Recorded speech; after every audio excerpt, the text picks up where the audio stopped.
Bonjour à tous, on se retrouve pour une nouvelle position, une nouvelle combinaison, même si ça ressemble à une finale, puisqu'il y a eu beaucoup de pièces échangées, bien entendu. Il y a dame et cavalier de chaque côté, mais un fort pion passé chez les blancs. Fort pion passé malgré tout qui est attaqué déjà deux fois, hein, par le cavalier noir et par la dame noire. Donc peut-être un peu compliqué pour lui d'aller à dame, sachant qu'il y a le roi qui est quand même pas loin non plus pour le bloquer. Donc on pourrait envisager le coup de cavalier, hein, l'interception, puisque c'est un coup forcé bien entendu. Échec ici avec le cavalier défendu par le pion en D5. Pour intercepter la dame de la défense de la case de promotion, le roi viendrait simplement protéger la case de promotion en se mettant en F7.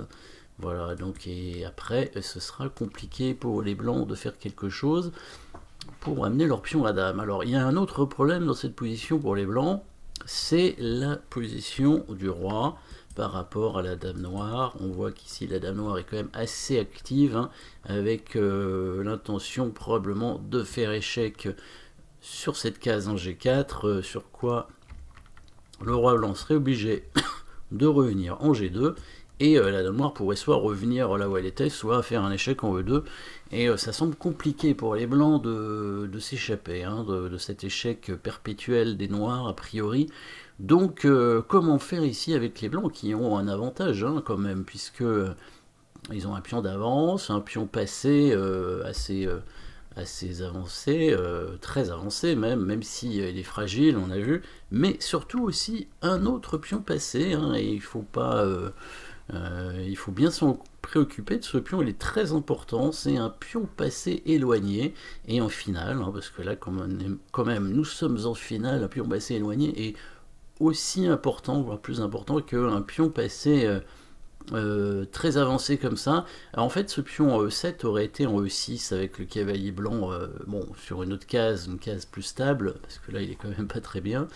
Évidemment ce pion passé protégé avec le pion D5 et pion E6 aurait été plus important probablement que le pion passé éloigné. Quoique le pion passé éloigné a une importance vraiment capitale en finale.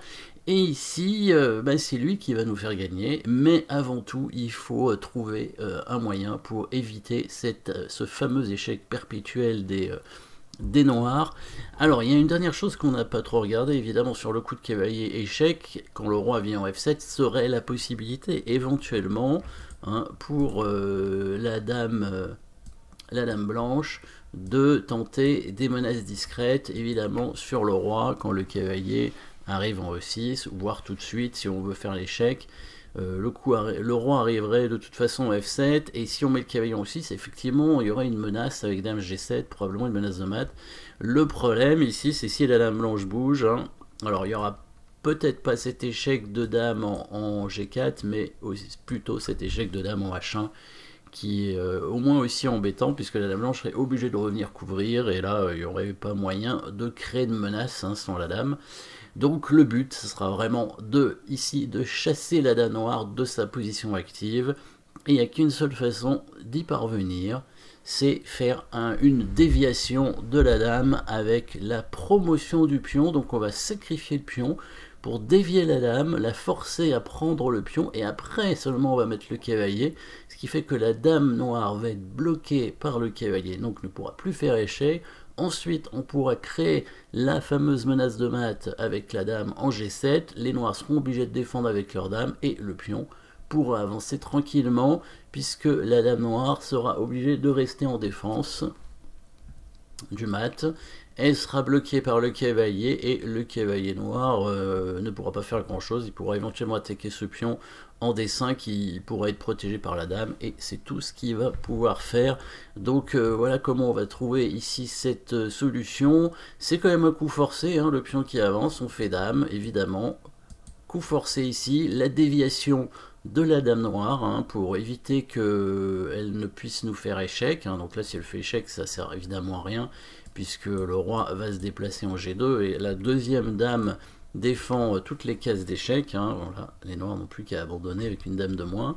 Donc évidemment, il va prendre la dame ici, c'est un coup forcé. Le cavalier ferme la porte ici de la dame qui ne peut plus revenir, le roi qui est obligé de se décaler ici pour permettre à sa dame de venir protéger la menace de mat, hein, donc la menace de mat avec la dame blanche ici, qui est obligée, les noirs sont obligés de défendre avec leur dame, hein, donc dame en F7 pour permettre à son cavalier de bouger. Et maintenant le pion avance tranquillement, le fameux pion passé éloigné qui avance à toute vitesse.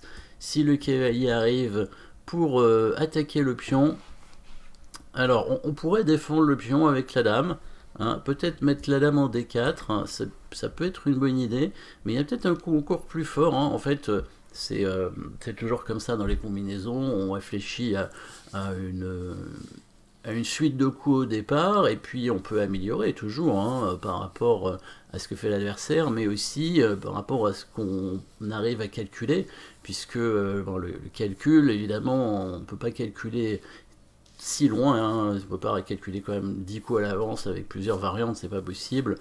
On laisse ça aux ordinateurs, nous on va calculer déjà 3-4 coups, c'est déjà pas mal. Et donc ce coup de dame est intéressant, mais peut-être ça permet un certain contre-jeu avec le pion qui avance, le cavalier qui peut venir attaquer.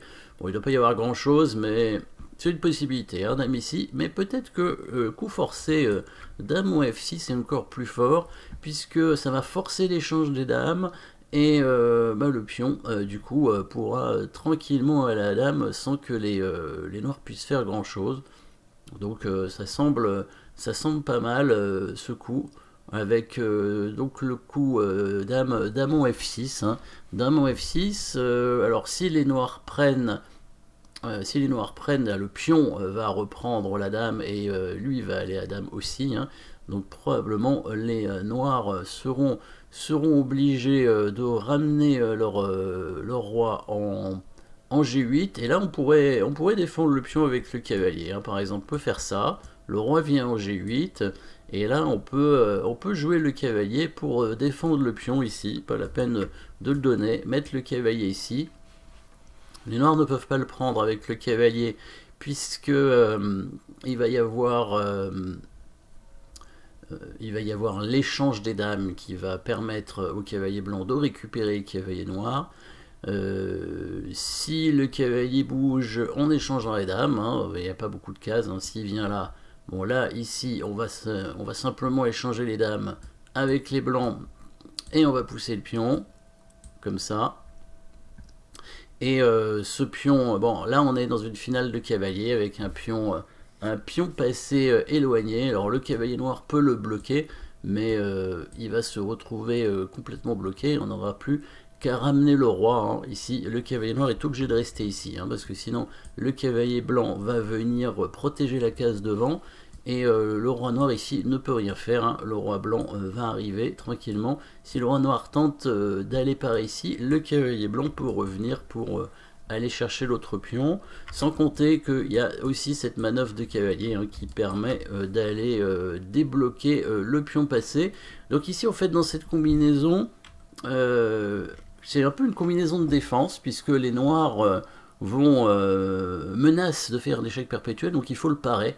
Ça c'est très important pour commencer, il faut le parer, et ensuite on gagne grâce au pion passé éloigné, donc un peu dans le style d'une finale, hein. C'est une finale évidemment, puisque on a échangé évidemment 2 tours et 3 pièces mineures, hein, donc ça fait 19 points, hein. Donc on sait que pour rentrer en finale il faut avoir échangé 12 points, donc le pion passé éloigné, c'est ce qui permet très souvent de gagner dans les finales. Alors c'est ce qui permet de gagner dans les finales de pion, c'est ce qui permet aussi de gagner dans les finales de cavalier. Donc là on est vraiment dans ce cas de figure, puisque on va facilement réussir normalement à échanger les dames, et donc ici on rentrera dans une finale de cavalier, hein, avec cette poussée de pion ici, et le pion passé. Voilà, petite finale en fait, hein. C'est entre les deux, hein, entre une combinaison pour commencer, et après une concrétisation en finale. Voilà, merci d'avoir suivi cette position, et à très bientôt pour une nouvelle position.